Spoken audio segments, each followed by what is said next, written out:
안녕하십니까. 교회 여러분, 반갑습니다. 우리 잠시 함께 기도하고 설교를 시작하도록 하겠습니다. 하나님 아버지, 감사합니다. 오늘 이렇게 아름다운 날씨를 저에게 주실 뿐만 아니고 교회로 함께 모여서 인류의 역사 속에 벌어졌던 이 가장 중대하고 가장 심각하며 가장 결정적인 이 순간을 돌아보게 하시니 감사합니다. 하나님, 간절히 기도하는 것은 오늘 아침에 그날 벌어졌던 그 사건이 우리에게 무엇을 요구하고 있으며 우리가 어떤 것들을 선택해야 될지를 깊이 돌아보는 시간이 되게 도와주시기를 예수 그리스도의 이름으로 간절히 기도합니다.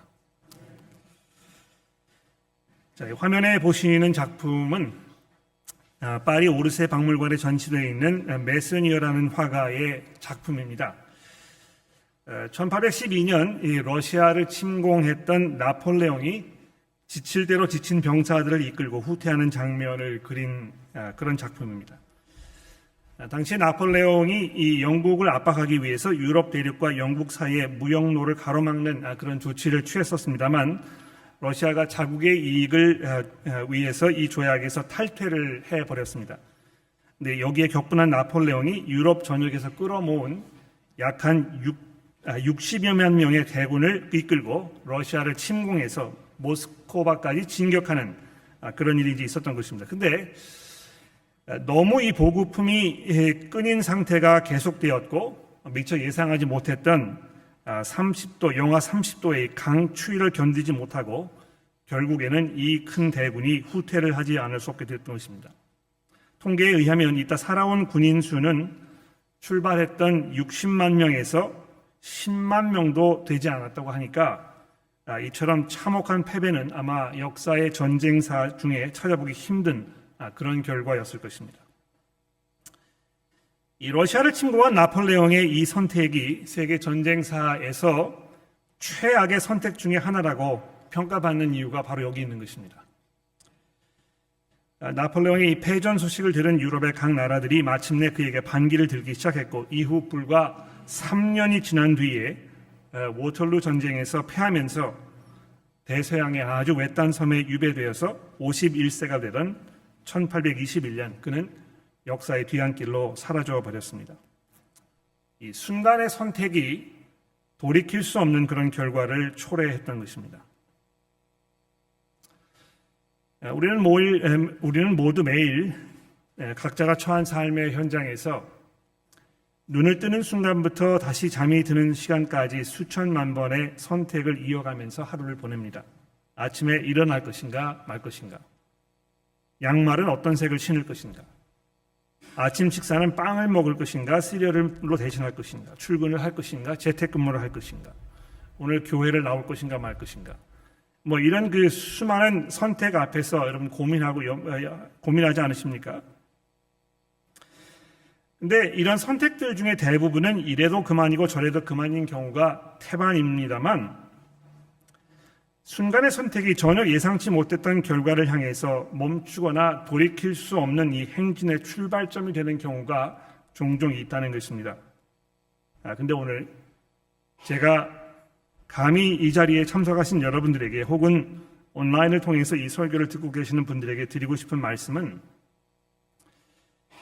오늘 이 자리에 동참하기로 하신 여러분들의 선택이 지금은 인지를 하지 못하고 계시거나 또 느끼지 않다고 하실지라도 여러분의 삶을 멈추거나 돌이킬 수 없는 어떤 한 방향으로 인도하는 선택이 될 것이라는 사실입니다. 어떤 선택이든지 크고 작게 각각 그 대가를 치르게 마련인데 오늘 이 설교를 들으신 후에 여러분이 선택하실 그 초이스가 지금까지 택했던 그 모든 선택들과는 비교할 수 없는 이 엄청난 파괴력을 발휘하는 그런 선택이 될 거라는 점을 미리 말씀드리면서 이제 설교의 나머지 부분을 말씀드리려고 합니다. 오늘 이 자리는 3번 연속으로 이 기독교의 신앙의 본질과 핵심을 설명드리는 그런 자리입니다. 예수께서 십자가에 못 박혀 사형당하시기 4일 전인 목요일 저녁 시간부터 벌어졌던 일들을 기록해 놓은 이 요한복음 18장 이후의 내용을 우리가 쭉 살펴보면서 이 기독교의 신앙의 핵심은 예수 그리스도라는 분을 향한 이 믿음인 것인데, 그렇다면 예수를 믿는다는 것이 무슨 말인지, 왜 그럴 필요가 있는 것인지, 나도 예수를 믿기로 선택을 할 것인지, 아니라면 그러지 말아야 할 타당한 이유가 있는 것인지 우리가 함께 생각해 보려는 것입니다. 대수롭지 않은 선택이야 그냥 순간적으로 마음에 내키는 대로 고르면 그만입니다만, 신앙의 문제는 죽음 이후에 내가 어떻게 될 것인가라는 아주 중대한 이슈와 직결되어 있기 때문에 정말 신중하게 생각해 보셔야 될 것입니다. 생각해보고 질문해보고 증거를 살펴보고 사실 여부를 따져보는 검증 작업이 분명히 필요하지 않겠습니까? 여러분을 오늘 초대해 주신 우리 교회 교우분과 더 깊은 대화를 나누어 보시거나, 또는 설교 후에 질문을 하실 수 있는 시간이 마련되어 있으니까 저에게 직접 질문을 던져주셔도 좋고, 또 모임이 끝난 후에 함께 식사를 하는 자리가 마련되어 있는데요. 거기에서 저와 더 깊은 이야기를 나누고 싶은 분이 계시면 서슴지 마시고 찾아와 주시기를 부탁을 드립니다. 여러분의 이 신앙의 문제에 있어서 여러분들이 좋은 선택을 하실 수 있도록 저희 교회가 정말 성심성의껏 도움이 되어 드리려고 하는 것입니다. 자, 그렇다면 이제 이 방금 전에 우리 우경선 교우님께서 읽어주신 이 요한복음의 내용을 살펴보도록 하겠습니다. 여기 이제 보시면 예수의 제자 중에 한 사람이었던 가롯 유다의 배반으로 체포되신 예수께서 유대인들의 지도층 사람들이었던 그 대제사장과 여러 제사장들의 주도하에 당시 유대를 통치하였던 로마 황제에게서 부여받은 이 총독이라는 직함을 가지고 있는 이 빌라도에게 끌려 나온 후에 벌어진 사건을 지금 기록한 것입니다. 빌라도가 예수를 사형에 처해달라고 요구하는 유대인들과 또 예수 사이를 왔다 갔다 하면서 이 일을 이렇게 원만하게 처리할 방법을 찾기 위해서 애를 쓰는 그런 장면이 오늘 이 본문에 소개가 되고 있습니다. 잘 보이시는지 모르겠습니다만, 이 화면에 보이는 사진은 1961년 현재 그 이스라엘의 이제 텔아비브라는 곳이 있지 않습니까? 거기 북쪽으로 약 한 50여 킬로 떨어진 가이사랴 마리티마라는 유적지에서 발굴된 그런 그 비석입니다. 가이사랴 마리티마라는 곳은 헤롯 왕이 기원 1세기 전에 말에 그 로마 황제 아우구스투스를 기념하기 위해서 세웠던 그 도시를 말하는 곳인데, 거기에 이제 그 로마의 총독부가 있었습니다. 이 사람들의 착각은 뭐냐면 빌라도가 항상 이 예루살렘에 안주하고 있었던 것처럼 생각하는데, 그렇지 않고 이 가이사랴 마리티마라는 이곳에 로마 총독부가 있었고, 빌라도가 거기에 거주하고 있다가 특별히 이제 이 특별한 절기가 돼서 예루살렘에 많은 사람들이 모여드는 때가 되면 그 폭동이나 이런 거를 염려해서 자기가 군대를 이끌고 예루살렘에 들어오는 그런 상황이었던 것입니다. 근데 이 유적지에서 발견된 이 비석을 보면 이 빌라도가 실제 존재했던 역사적 인물이라는 것을 보여주는 이 비석이라는 것입니다. 선명하게 보이지 않으시겠습니다만, 이 비석에 티베리움이라는 이 건축물의 이름과 그 다음에 이 빌라도가 유대 총독이라는 사실이 라틴어로 기록이 되어 있습니다.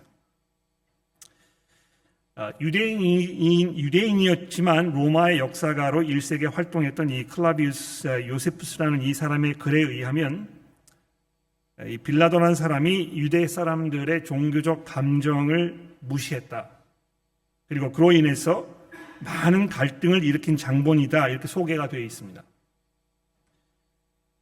심지어는 이 예루살렘에 이 로마 황제를 상징하는 상징물을 가져다 줌으로 인해서 이 유대인들의 아주 거센 반발을 샀을 뿐만이 아니고, 동시에 이 사람은 매우 난폭하고 잔인한 사람이었던 것 같습니다.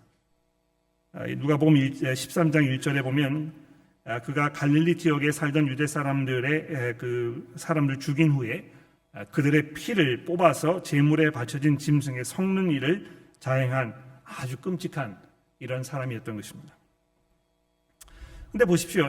이런 빌라도가 예수를 직접 신문한 후에 38절에 기록된 바와 같이 나는 그에게서 아무런 죄도 찾지 못했다 이렇게 선언하고 있는 것입니다.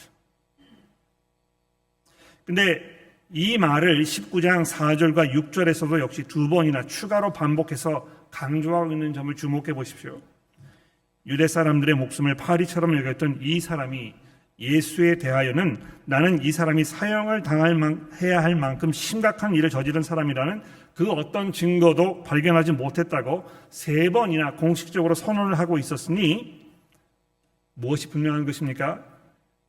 예수는 자기가 저지른 잘못에 대한 대가로 사형에 처해진 것이 아님을 아주 분명히 밝혀주고 있다는 것입니다. 그래서 빌라도가 이 유대인의 강력한 요구를 무시하고 예수를 석방하려는 생각에 39절에 이제 이런 제안을 하지 않습니까? 6월절이면 내가 너희에게 한 사람을 놓아주는 전례가 있으니 그러면 너희는 내가 유대인의 왕을 너희에게 놓아주기를 원하느냐? 한국에도 이 대통령 특별 사면권이라는 제도가 있지 않습니까? 그렇죠? 대통령의 재량에 따라서 범죄 행위로 법적 제재가 가해졌던 사람을 용서해주고 석방하는 그런 제도입니다. 이 8월 15일 광복절이 되면 광복절 특사 이렇게 해가지고 사면을 통해서 복구되는 사람들의 이야기가 언론에 이제 보도되곤 하는데요. 빌라도가 이제 바로 그런 제도를 당시 유대인들의 그 반 로마 제국 감정을 추스리는 방법으로 도입을 했었는데요. 빌라도가 이 제도를 사용해서 예수를 석방하려고 유대인들의 마음을 한번 이렇게 떠본 것입니다. 근데 이 제안을 들은 유대인들의 반응을 여러분 주목해 보십시오. 40절에 보시면 유대인들이 소리 질러 이르기를 예수 말고 바라바를 석방하라. 그리고 그 뒤에 요한이 이런 묘한 보충 설명을 달아놓았습니다. 바라바는 강도였더라. 바라바라는 이름은 그 아버지의 아들이라는 뜻입니다. 아들이라는 이 의미를 가지고 있는 이 바라는 말과 아버지라는 뜻을 가지고 있는 이 아바라는 말이 그 합성인 단어인데요. 그래서 바라바 이렇게 했을 때 아버지의 아들이다 이런 뜻입니다. 근데 보십시오. 요한복음 내내 하나님을 아버지로 부르시면서 자신을 그 아버지의 아들이라고 말씀하셨던 예수님의 모습을 생각해 보면 이 순간에 하나님 아버지의 참된 아들이신 예수와 또 한 명의 아버지의 아들이라고 소개가 되어 있지만 실은 강도에 불과한 이 두 인물 중에서 하나를 선택해야 하는 순간에 유대인들이 직면했던 이것을 우리가 보게 되는 것입니다. 예수께서는 자신을 이 양들을 이끌고 인도하는 참 목자라고 말씀을 하지 않으셨습니까? 그런데 바라바가 강도였다고 했을 때 이 강도라는 말은 또한 유대인들 사이에서 로마 제국의 이 압제에 무력으로 저항하는 반란군을 의미하는 단어로 사용되었다는 점에서 이 바라바라는 사람 역시 사람을 이끄는 리더의 역할을 감당했던 게 분명합니다. 즉 다시 말해서 지금 이 순간에 유대인들이 두 리더를 놓고 누구를 내가 선택할 것인지 이 갈림길에 놓여 있었다는 것입니다. 내가 어떤 사람을 지도자로 여기고 따를 것인가 선택하는 일은 나라는 사람의 인간됨과 그 가치관을 그대로 투영하는 그 선택입니다. 내가 원하고 중요하게 생각하는 것을 실현시켜 주겠다고 약속을 하고 그것을 실제로 이루어 줄 수 있는 힘이 있다고 보여지는 일을 내 마음속 원하는 대로 선택할 수 있는 이 자유가 민주주의 체제 하에서 국민들에게 보장되기 때문에 누가 나라의 대통령직을 맡게 되었는가가 전적으로 국민들의 책임인 것입니다. 아마 이것이 이 민주주의의 가장 매력적인 면임과 동시에 가장 취약점이기도 하다고 생각이 되는데요. 이 화면에 보시면 이 영국의 칼럼니스트인 더글러스 말이라는 분이 사진이 올라 있고요. 그분이 쓴 The Madness of Crowd라는 이 책이 한국어 번역으로 되어 있습니다. 군중의 광기라 이제 이렇게 번역이 되어 있는데 이 책을 이렇게 보시면 이 다수의 의견이나 선호가 때로 이성과 사실 또는 개인적 자유를 무시한 채 폭군적인 성향으로 표출되어 있다는 사실을 주장하고 있습니다. 다수의 의견이 중요하기는 하지만 예수께서 이 요한복음에서 하신 다음과 같은 말씀을 한번 여러분 주목해 보십시오. 빛이 세상에 왔을 때 사람들이 자기 행위가 악함으로 빛보다 어두움을 더 사랑한 것이니라 이렇게 얘기하셨습니다.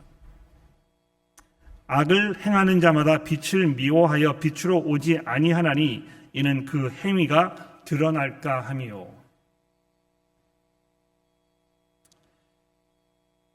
예수께서 이 말씀을 하셨을 때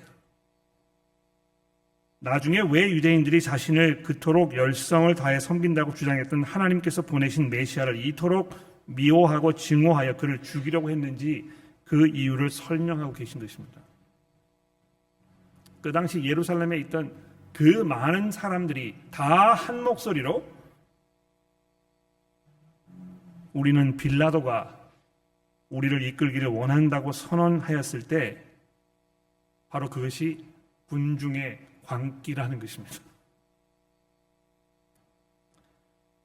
자신들의 행위가 악하다는 것을, 그래서 하나님의 용서가 절대적으로 필요하다는 것을 알면서도 하나님의 은혜 안으로 들어가서 하나님의 사랑에 자기 자신을 맡기기보다는 오히려 자신의 이 악함 속에서 그냥 그대로 지내는 것이 더 좋겠다고 선택을 했기 때문에, 그래서 그 순간 빛으로 오신 예수를 선택하기보다 강도였던 바라바의 편에 서기로 이들이 선택했던 것입니다.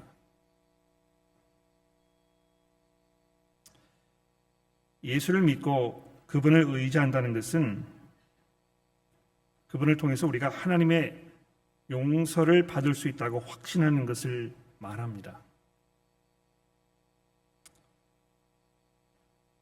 여러분, 내 자신이 용서를 받을 필요가 있는 사람이라고 생각해 보신 적이 있으십니까?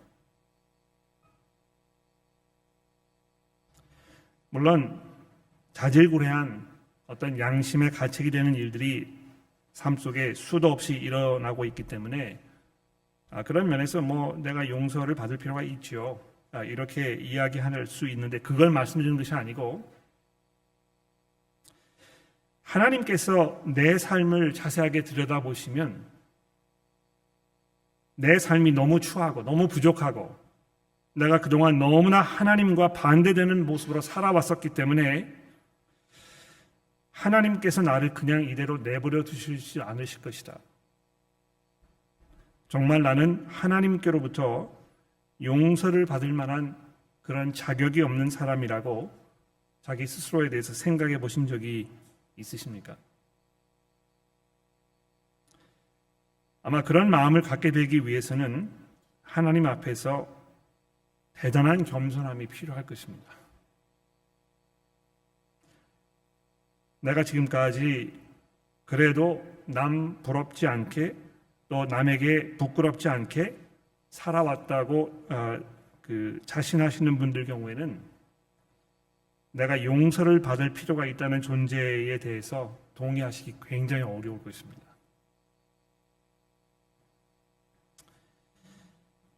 그러나 예수를 믿는다는 것은 무엇입니까? 아까 말씀드렸듯이 우리가 예수라는 분을 통해서 하나님의 용서를 받을 수 있다고 확신하는 것을 말하는 것입니다. 이미 사형 선고를 받고 사형 집행일만을 기다리고 있던 이 바라바가 자신의 의지와는 무관하게 예수라는 분이 자기를 대신하여 사형을 당하게 되므로 자기의 이 육체적 생명을 유지할 수 있게 되었던 이날의 이 결정은 우리가 예수를 믿기로 선택하였을 때에 우리에게 약속된 하나님의 용서가 우리에게 새로운 생명을 다시 시작하는 순간에 출발점이 된다는 것을 은유적으로 보여주고 있다는 것입니다. 바라바가 이날 이후로 어떤 삶을 살았는지 우리가 정확히 알 수는 없습니다만 전해오는 한 전례에 의하면 이날 이후에 그가 예수를 믿고 성도로서의 새로운 삶을 살게 되었을 뿐만이 아니고 초대교회에서 그가 매우 잘 알려진 사람이 되었기 때문에 요한이 그에 대한 이야기를 요한복음에 기록한 것이라고 이렇게 전설이 있긴 합니다만 사실인지는 알 수가 없습니다. 그러나 적어도 그가 예수로 인해서 곧 멈추어질 수밖에 없던 그의 생명이 더 연장되었다는 것, 이것은 아주 분명합니다. 예수를 믿는 믿음이 우리들에게 용서라는 것으로부터 시작되는 새로운 삶의 출발점이 된다는 것을 이 사건이 우리에게 보여주고 있다는 것입니다. 여러분, 다시 시작이 필요하십니까? 내가 지금까지 살아온 이 방식으로는 더 이상 안 되겠다고 생각이 드시는 것입니까? 방금 전에 우리 오인희 교우님께서 말씀하셨듯이 내가 이런 방식으로 계속 살다가는 어떤 결과를 초래할지에 대해서 깊은 두려움이 있으신 것입니까? 여러분이 오늘 선택하셔야 할 그 선택은 여러분들의 삶에 지금부터 영원히 엄청난 그런 영향을 미치는 중대한 결정이라는 것입니다. 그런데 안타깝게도 이날 유대인들이 돌이킬 수 없는 최악의 선택을 하였다면 빌라도 역시 그에 못지않은 최악의 선택을 결정하는 장면이 오늘 말씀 속에서 그려지고 있습니다. 빌라도가 예수를 사형에 처할 아무런 근거도 발견하지 못했다는 것을 우리가 이미 살펴보았고요. 또 12절에 보시면 빌라도가 예수를 석방하기 위해서 힘썼다고 기록하고 있지 않습니까? 그러니까 이 사람에게도 일말의 양심이라는 게 있던 게 분명해요. 8절에 의하면 유대인들이 예수가 자기 스스로를 하나님의 아들이라고 주장했기 때문에 반드시 서양에 처해져야 한다는 말을 듣고 빌라도가 그 마음속에 예수를 두려워하는 마음이 생겼다고 설명하고 있습니다. 그런데도 불구하고 유대인들은 12절에서 이 사람을 놓아주면 가이사의 충신이 아니니이다. 무릇 자기를 왕이라고 하는 이 자는 가이사를 반역하는 것이니다라는 그 말로 빌라도의 의지를, 그의 양심을 꺾는 데 성공합니다. 아마 로마 황제를 배반한 반역자라는 딱지가 붙는 것을 굉장히 두려워했겠죠. 신변의 안정이 보장되지 않는 순간이 되었을 때 자기의 양심과 신념을 타협하지 않을 자신이 있는지 생각해 보게 되면 이 빌라도의 선택이 약간 이해가 되기도 합니다만 중요한 포인트는 무엇입니까? 이때 빌라도의 이 선택이 그로 하여금 이 세상이 존재하는 한 영원히 온 세상에 흩어져 있는 모든 그리스도인들의 입에서 예수 그리스도를 고난당하게 했던 이 본인으로 지목되는 그 엄청난 결과를 스스로에게 초래하였다는 것입니다. 이날 벌어진 이 사건, 유대인들과 빌라도가 취했던 이 선택, 이것은 그야말로 최악의 선택이었습니다. 나폴레옹이 선택했던 그 작전이 무려 50만 명이나 되는 사람의 목숨을 희생시키는 결과를 초래하였습니다만 예수라는 이 사람을 내가 어떻게 할 것인가 하는 이 문제를 놓고 취해야 하는 이 선택의 그 결과는 50만 명 이상 온 인류에 지금까지 존재했던 모든 사람들의 영원한 그 결말을 결정하는 중대한 선택이라는 것입니다. 근데 놀랍게도 이 최악의 선택에 대하여 예수께서 뭐라고 말씀하시는지를 주목해 보십시오. 관정에 들어가서 예수께 내가 어디로부터냐 이렇게 물었던 빌라도의 질문에 대해서 예수께서 답을 하지 아니하십니다. 빌라도가 이르되 내게 말하지 아니하느냐? 내가 너를 놓을 권한도 있고 십자가에 못 박을 권한도 있는 줄을 내가 알지 못하느냐? 이렇게 이야기했을 때 예수께서 뭐라고 대답하셨습니까? 위에서 주지 아니하셨더라면, 즉 하나님께서 이렇게 되도록 허락하지 아니하셨더라면 너에게는 아무런 권한도 없는 것이다. 그러므로 나를 내게 넘겨준 자의 죄가 더 크니라. 그러니까 예수께서 얼마나 이 마지막 순간까지 이 모든 상황에 대해서 철저하게 이 컨트롤하고 계시는지 보십시오. 예수께서 당황하지 아니하시고 두려움 가운데 떨지 아니하시고 어떨 바를 몰라서 우왕좌왕하거나 그저 입에서 생각나는 모든 말들을 마구 쏟아내시는 그러한 무모함 속에 계시지 아니하셨고 빌라도의 눈을 직시하시면서 이것이 내 아버지의 뜻대로 되는 것이다.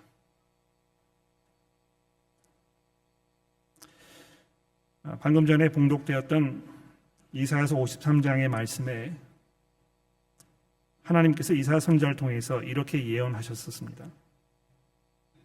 여호와께서 그에게 상함을 받게 하기를 원하사, 여호와께서 하나님께서 그에게 상함을 받게 하기를 원하사 질고를 당하게 하셨은즉 그의 손으로 여호와께서 기뻐하시는 뜻을 성취하시리로다. 예수께서 이 순간 유대인들과 빌라도의 이 최악의 선택을 하는 모습을 바라보시면서 여기에 순응함으로 인하여 내 아버지께서 창세 전부터 이 온 세상을 위해 준비해 놓으셨고 예비하셨으며 차근차근 진행하셨던 이 인류 구원의 그 경륜을 이제 완성하시려는 것이라는 것을 예수께서 알고 계셨던 것입니다. 여러분, 이 사를 생각해 보십시오. 이 순간 예수께서 빌라도에게 말씀하시면서 바로 여러분과 저를 그 마음속에 기억하고 계셨던 것입니다. 내가 바로 그를 위해서,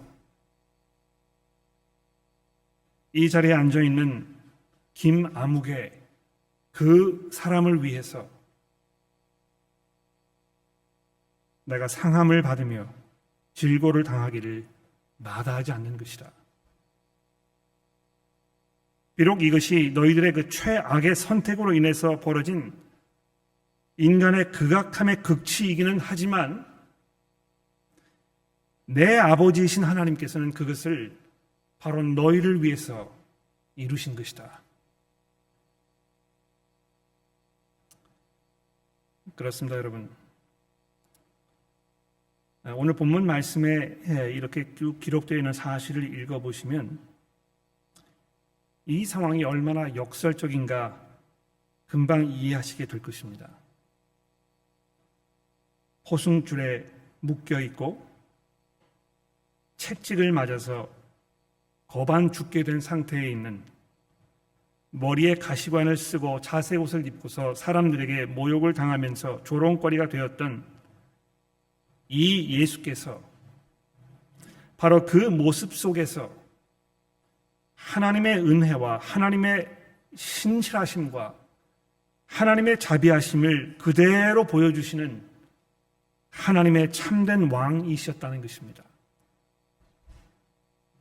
여러분과 저를 섬기시기 위하여 자기의 몸을 아낌없이 내어주셨던 이 분이야말로 여러분과 제가 섬기고 의지하며 따라갈 만한 참된 목자이신 것입니다. 선택이 여러분들 앞에 놓여 있습니다.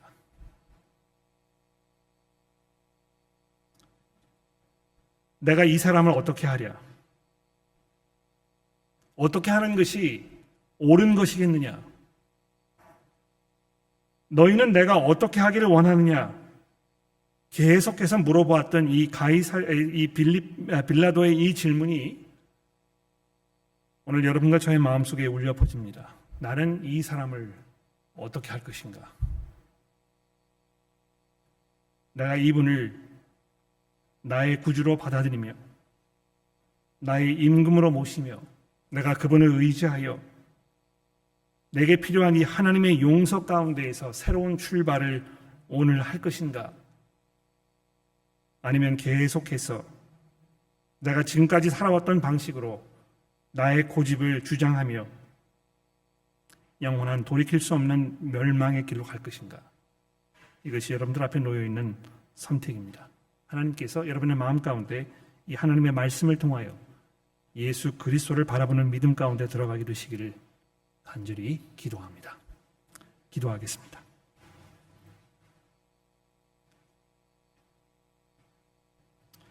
하나님 아버지, 처참한 모습으로 흠모할 만한 아무런 모습도 갖추지 않으신 우리의 주님이신 예수께서 만왕의 왕이시며 바로 내 삶의 주인이심을 이 시간 믿음으로 고백합니다. 우리가 그분을 의지하였을 때, 그분께서 우리의 구주이심을 고백하였을 때 우리에게 새로운 삶이 주어지는 이 하나님의 약속을 저희가 믿음으로 의지합니다. 거짓말을 하지 아니하신 하나님께서 그 약속하신 바대로 예수를 믿고 의지하는 사람들에게 주시겠다고 약속하셨던 그 용서와 새 삶과 영원한 하나님 나라에서의 생명을 우리에게 약속하여 주시고, 오늘 이 자리에 특별히 예수에 대해서 내가 어떤 선택을 내려야 할 것인가라는 문제로 고민하시는 그 분들의 마음속에 올바른 선택을 하실 수 있도록 하나님이여 도와주시고 인도하여 주옵소서. 예수 그리스도의 이름으로 간절히 기도합니다.